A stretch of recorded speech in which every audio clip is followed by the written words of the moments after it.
నమస్కారం గంటారావానికి స్వాగతం. ముందుగా ప్రధానాంశాలు. ప్రపంచంలోనే ఎత్తైన శ్రీరాముడి విగ్రహావిష్కరణ చేసిన ప్రధాని, భారత్ అద్భుత సాంస్కృతిక కేంద్రంగా విరసిల్లుతోందన్న మోదీ. రికార్డు ధర దిశగా కొనసాగుతున్న కోకాపేట భూముల వేలం, ఇప్పటికే 140 కోట్లు దాటిన ఎకరం ధర.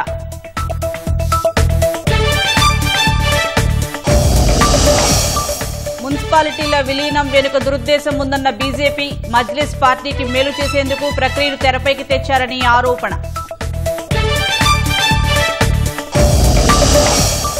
శబరిమల వెళ్లే అయ్యప్ప స్వాములకు కేంద్రం శుభవార్త, ఇరుముడిని విమానంలో చెక్-ఇన్ లగేజ్ గా తీసుకువెళ్లేందుకు అనుమతి.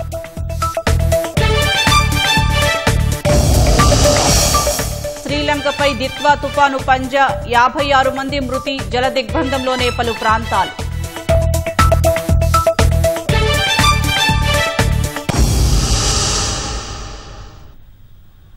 పంచాయతీ ఎన్నికలపై స్టే ఇవ్వడానికి హైకోర్టు నిరాకరించింది. ఇప్పటికే ఎన్నికల ప్రక్రియ ప్రారంభమైనందున జోక్యం చేసుకోలేమని సీజే ధర్మాసనం స్పష్టం చేసింది. ప్రభుత్వం తీసుకువచ్చిన జీవో 46ను సవాల్ చేస్తూ దాఖలైన పిటిషన్పై వాదనలు విన్న న్యాయస్థానం విచారణను 8 వారాలకు వాయిదా వేసింది. పంచాయతీ ఎన్నికలపై హైకోర్టులో విచారణ కొనసాగింది. 50% రిజర్వేషన్లు కల్పిస్తూ తెచ్చిన జీవో 46ను సవాల్ చేస్తూ అత్యంత వెనుకబడిన కుల సంఘాలు పిటిషన్ దాఖలు చేశాయి. దీనిపై సీజే ధర్మాసనం విచారణ చేపట్టింది. పంచాయతీరాజ్ చట్టంలోని 285A ప్రకారం రిజర్వేషన్లు కల్పించారని, బీసీలలో ఉన్న ఏబిసిడి గ్రూపుల ఆధారంగా రిజర్వేషన్లు కేటాయించలేదని పిటిషనర్ తరపు న్యాయవాది సుదర్శన్ కోర్టుకు తెలిపారు. ప్రభుత్వం ఏర్పాటు చేసిన డెడికేటెడ్ కమిషన్ వారం క్రితం ప్రభుత్వానికి మరోసారి నివేదిక ఇచ్చిందని, దాని ఆధారంగానే రిజర్వేషన్లు కేటాయిస్తూ జీవో విడుదల చేశారన్నారు. కానీ నివేదికలో ఏముందో బయటపెట్టడం లేదని వాదనలు వినిపించారు. బీసీలలో కులాల జనాభా ఎంత అనే విషయం బయటకు రాలేదని, ప్రభుత్వం దేని ఆధారంగా చేసుకుని జీవో విడుదల చేసిందనే విషయం తెలియాల్సి ఉందన్నారు. బీసీలలో వర్గాల ఆధారంగా రిజర్వేషన్లు కేటాయించకపోవడం వల్ల అత్యంత వెనుకబడిన కులాలు రాజకీయంగా నష్టపోతున్నాయన్నారు. అందువల్ల ఎన్నికలపై స్టే విధించాలని పిటిషనర్ తరపు న్యాయవాది కోర్టును కోరారు.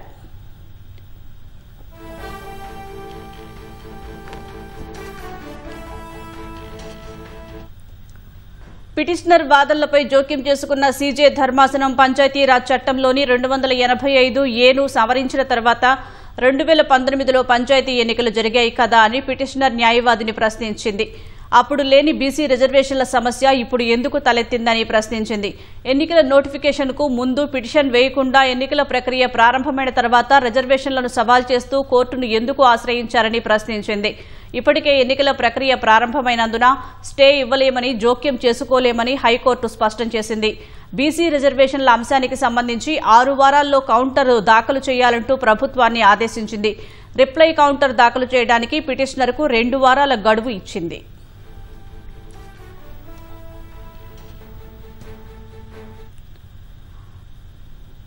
ఎంపీటీసీ, జడ్పీటీసీతో పాటు పురపాలక సంఘాల ఎన్నికలు కూడా జరగనున్నాయని, ఆ ఎన్నికల్లోపు ఈ అంశం తేల్చే విధంగా వీలైనంత త్వరగా విచారణను చేపట్టాలని పిటిషనర్ న్యాయవాది కోరారు.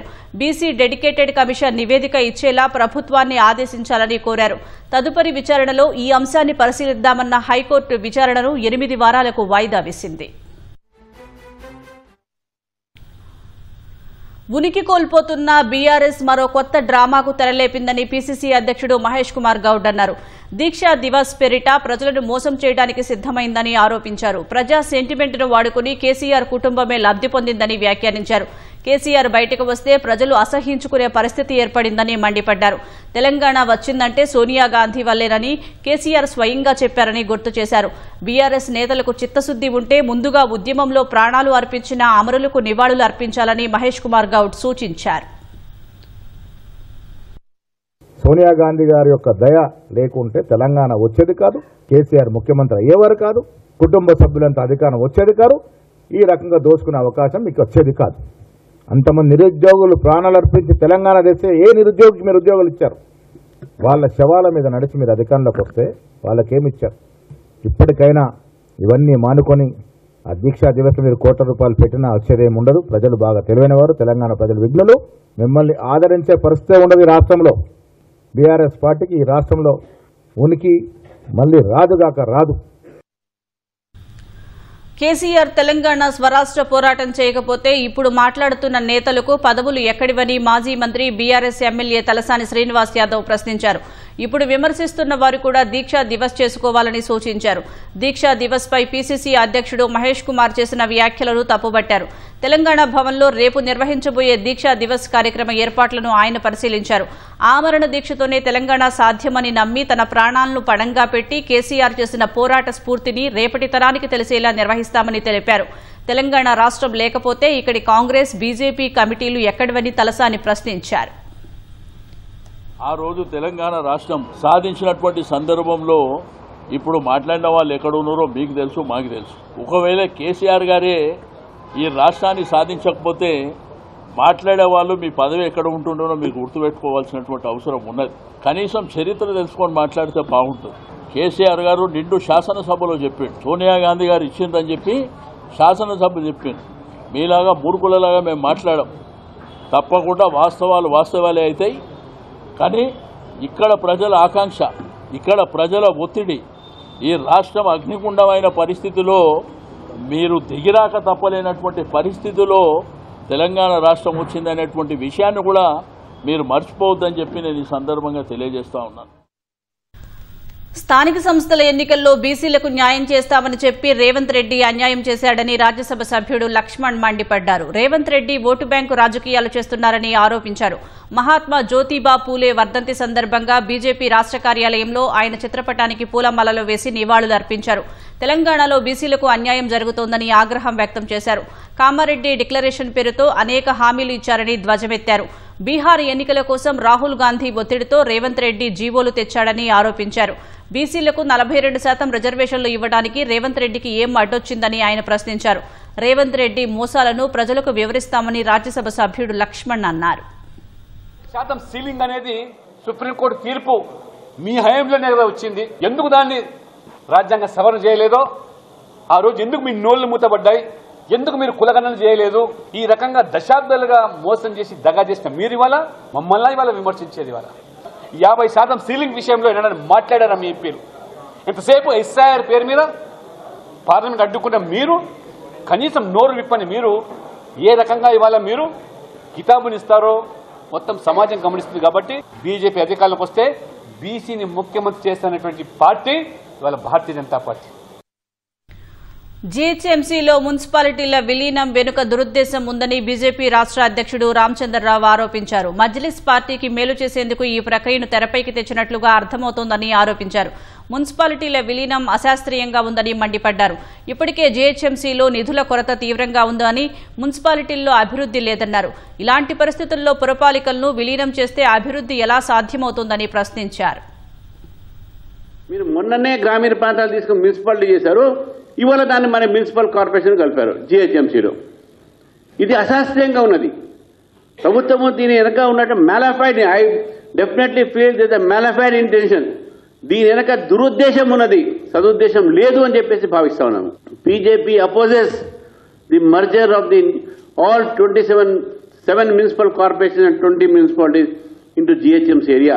వచ్చి 3 భాగాలు చేస్తే ఇది ఒక మజ్లిస్ సంబంధించినటువంటి ప్రెషర్ మీద ఒక భాగం వాళ్ళకు దారహస్తం చేసేటట్టుగా అవకాశాలు ఎక్కువ ఉన్నాయి. వాళ్ళ ప్రజల మీదనే మీరు చేసినట్టు స్పష్టంగా కనబడతా ఉంది.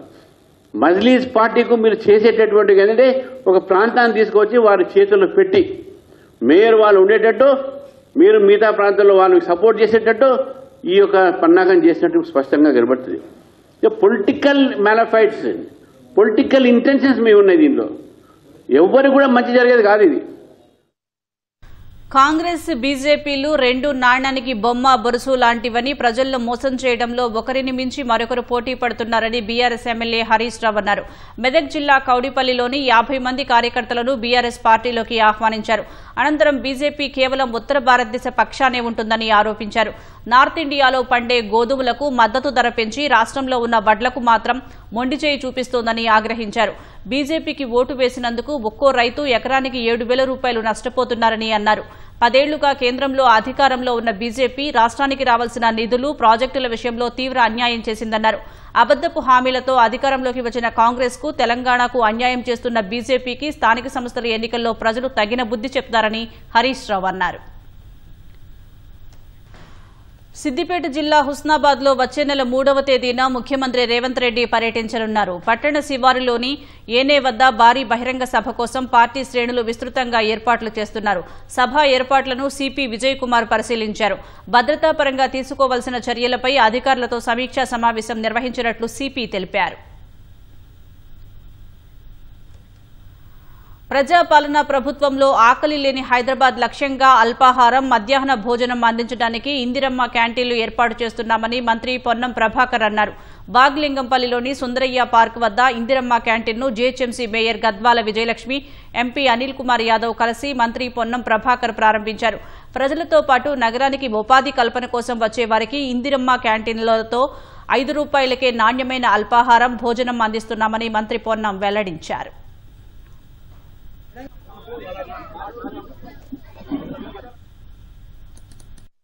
ఇందిరమ్మ క్యాంటీన్లను అల్పాహారంతో సహా అల్పాహారం సమయంలో అల్పాహారము, మధ్యాహ్న సమయంలో భోజనాన్ని నాణ్యతతోటి ఏర్పాటు చేసే విధంగా కౌంటర్లు ఏర్పాటు చేస్తా ఉన్నాం.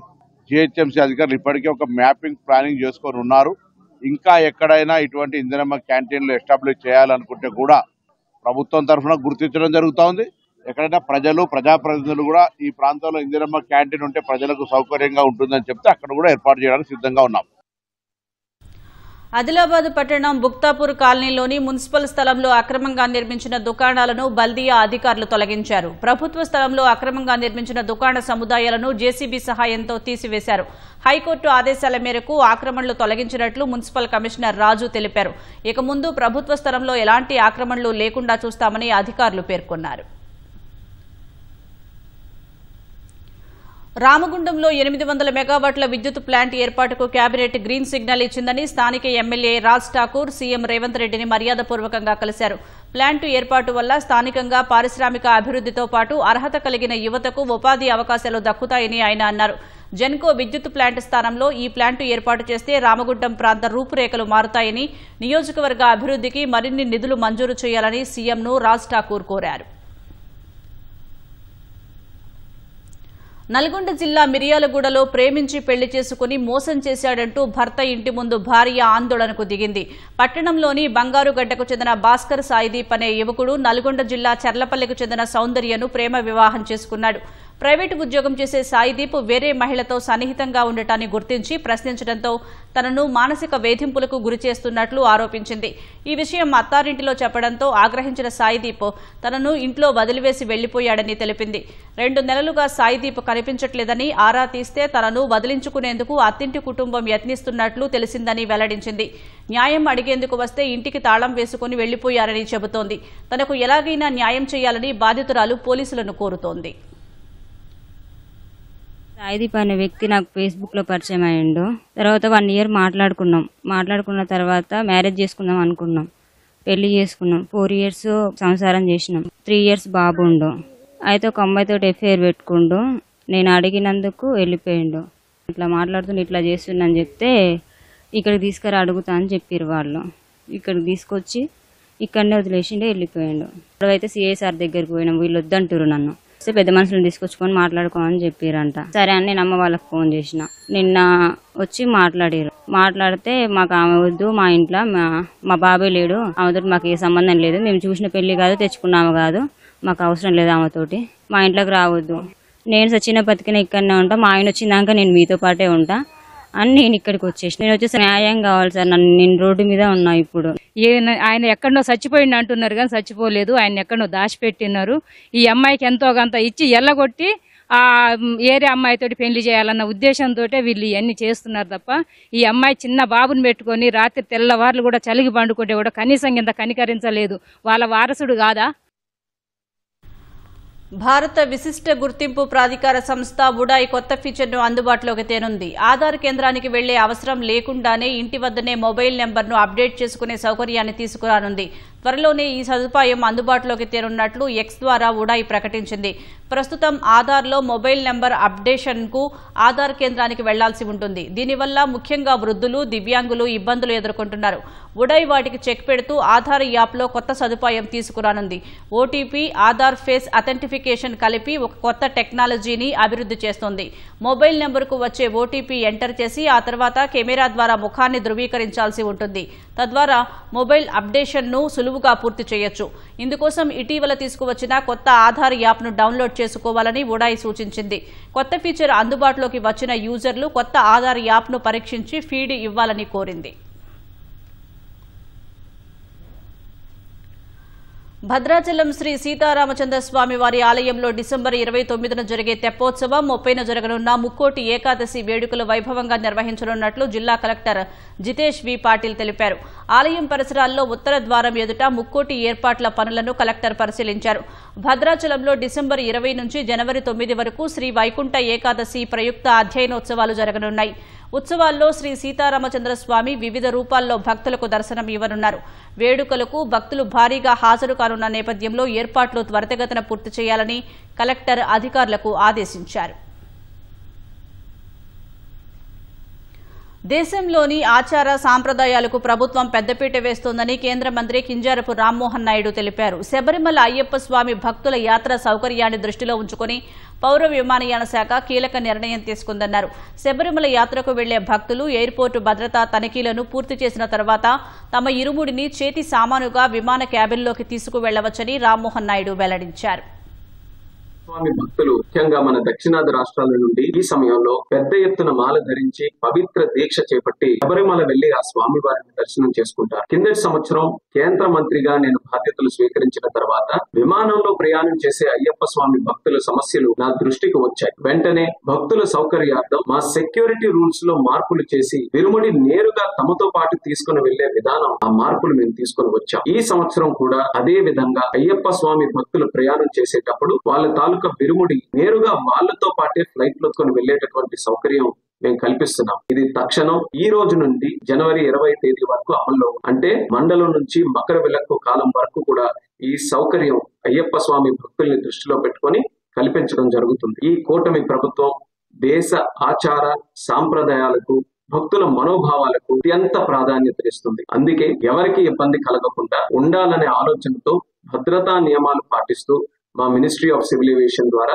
ఈ నిర్ణయం మేము తీసుకున్నాం. దీన్ని భక్తులందరూ కూడా సద్వినియోగం చేసుకుంటారని, మీ అయ్యప్ప స్వామి దీక్ష విజయవంతంగా జరగాలని, స్వామి తాలూకు ఆశీస్సులు పొంది అందరికీ కూడా మంచి జరగాలని ఈ సందర్భంగా కోరుకుంటున్నాను.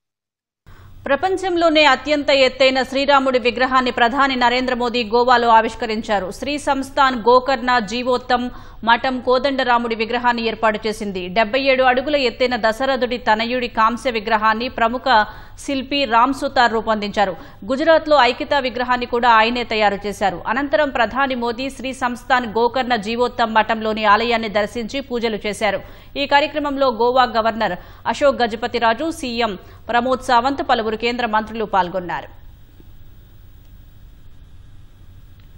నయా భారత్ ఎలాంటి బెదిరింపులకు తలగ్గదని ప్రధాని నరేంద్ర మోదీ అన్నారు. పౌరుల రక్షణ కోసం ఎంత దూరమైనా వెళ్తుందని స్పష్టం చేశారు. కర్ణాటకలోని ఉడిపిలో ఉన్న ప్రసిద్ధ శ్రీకృష్ణ మఠాన్ని ప్రధాని సందర్శించారు. ఈ సందర్భంగా 1,00,000 కంఠ భగవద్గీత పఠనంలో పాల్గొని గీతా పారాయణం చేశారు.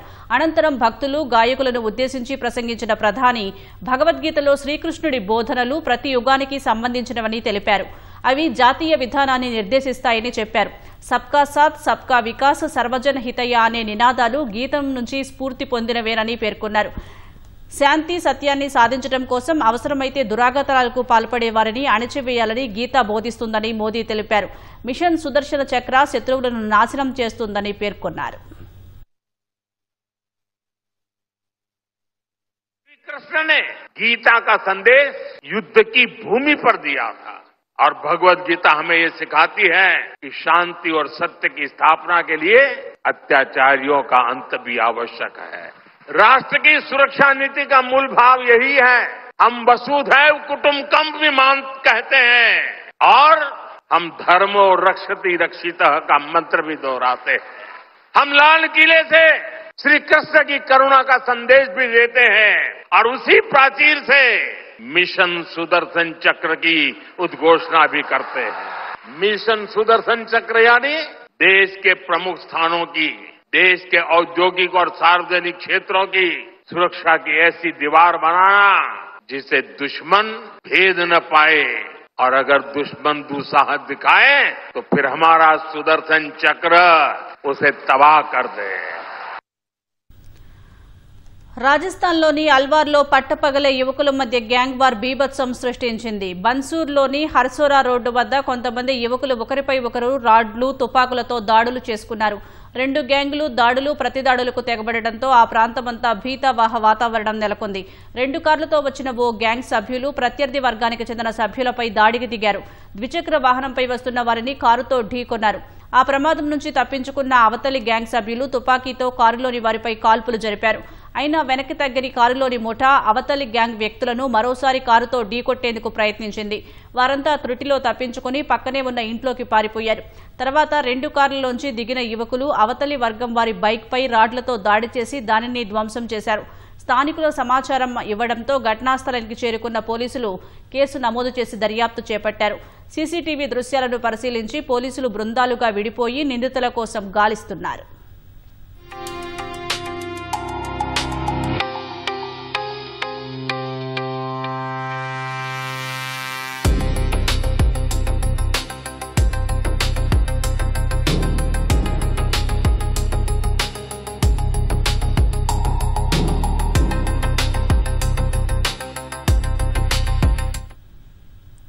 వస్తు సేవల పన్ను జీఎస్టీ స్లాబ్లు తగ్గిస్తూ కేంద్రం తీసుకున్న నిర్ణయం దేశ స్థూల జాతీయోత్పత్తి జీడీపీపై సానుకూల ప్రభావం చూపినట్లు గణాంకాలు చెబుతున్నాయి. జూలై, సెప్టెంబర్ త్రైమాసికంలో జీడీపీ వృద్ధి రేటు గత 6 త్రైమాసికాల్లో అత్యధికంగా నమోదైంది. 2025-26 ఆర్థిక సంవత్సరం రెండో త్రైమాసికంలో జీడీపీ 8.2% వృద్ధి చెందినట్లు కేంద్ర గణాంక కార్యాలయం ప్రకటన విడుదల చేసింది. గత ఏడాది రెండో త్రైమాసికంలో జీడీపీ వృద్ధి రేటు 5.6%గానే ఉన్నట్లు వెల్లడించింది. ప్రస్తుత ఆర్థిక సంవత్సరం తొలి త్రైమాసికంలో జీడీపీ వృద్ధి 7.8% నమోదైంది. రెండో త్రైమాసికంలో ఉత్పత్తి రంగం 9.1% వృద్ధి చెందినట్లు గణాంకాలు చెబుతున్నాయి. ప్రైవేటు మూలధన వ్యయం పరిమితంగానే ఉన్న గ్రామీణ స్థాయిలో వినియోగం పెరగడం, ప్రభుత్వ వ్యయంలో పెరుగుదల జీడీపీ వృద్ధిలో కీలక భూమిక పోషించినట్లు నిపుణులు అంచనా వేస్తున్నారు. శ్రీలంకపై దిత్వా తుపాను పంజా విసిరింది. పెను విధ్వంసం సృష్టించింది. కుండపోత వర్షాల కారణంగా సంభవించిన ఆకస్మిక వరదలు, కొండ చర్యలు విరిగిపడి 56 మంది మృతి చెందారు. మరో 21 మంది గల్లంతయ్యారు. భారీ వరదలకు చాలా ప్రాంతాలు జలదిగ్బంధంలో చిక్కుకున్నాయి. శ్రీలంక వ్యాప్తంగా అన్ని ప్రభుత్వ కార్యాలయాలు, పాఠశాలలను ఇవాళ మూసివేస్తున్నట్లు ఆ దేశ ప్రభుత్వం ప్రకటించింది. 5 నదులు మహోగ్ర రూపం దాల్చాయి. పెను విపత్తు వేళ సాయం అందించాలని అంతర్జాతీయ సమాజాన్ని శ్రీలంక కోరింది. శ్రీలంకలోని పలు ప్రాంతాల్లో గత కొన్ని రోజులుగా భారీ వర్షాలు కురుస్తున్నాయి. దిత్వా తుపాను కారణంగా ఆకస్మిక వరదలు, కొండచర్యలు విరిగిపడ్డంతో పదుల సంఖ్యలో మృతి చెందినట్లు ప్రభుత్వ విపత్తు నిర్వహణ కేంద్రం అధికారులు తెలిపారు. అనేక మంది గల్లంతైనట్లు వెల్లడించారు. వరదల ధాటికి 600కి పైగా ఇళ్లు, పాఠశాలలు దెబ్బతిన్నాయి. పలు వంతెనలు కొట్టుకుపోయాయి. అనేక రహదారులు, పొలాలు జలమయమయ్యాయి. లక్షలాది మంది ప్రజలు వరదలకు ప్రభావితమయ్యారని అధికారులు తెలిపారు. వరదల్లో గల్లంతైన వారి కోసం ముమ్మర గాలింపు చేపడుతున్నట్లు వెల్లడించారు. శిథిలాల కింద చిక్కుకున్న వారిని వెలికి తీసేందుకు ఆపరేషన్ కొనసాగుతున్నట్లు పేర్కొన్నారు. పెను విపత్తు వేళ విదేశాల సహాయాన్ని శ్రీలంక కోరుతోంది.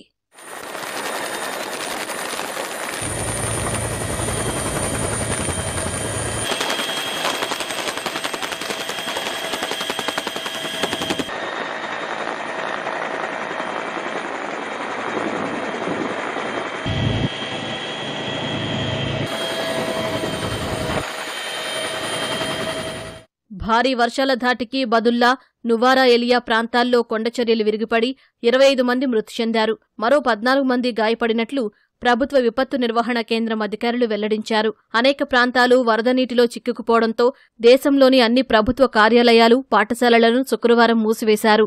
అత్యవసర సేవలు మినహా మిగిలిన వారందరికీ సెలవు ప్రకటించారు. నేడు, రేపు జరగాల్సిన పార్లమెంటు సమావేశాలను వాయిదా వేశారు. రైలు సర్వీసులను నిలిపివేశారు. గంపోలా రైల్వే స్టేషన్ పూర్తిగా జలమయమైంది. వరద ప్రభావిత ప్రాంతాల్లో సుమారు 20,000 మంది భద్రతా బలగాలతో పాటు విపత్తు నిర్వహణ బృందాలు రంగంలోకి దిగి సహాయక చర్యలు చేపట్టాయి. కొన్ని ప్రాంతాల్లో రోడ్లు దెబ్బతినడంతో సహాయక చర్యలకు అంతరాయం ఏర్పడుతోంది.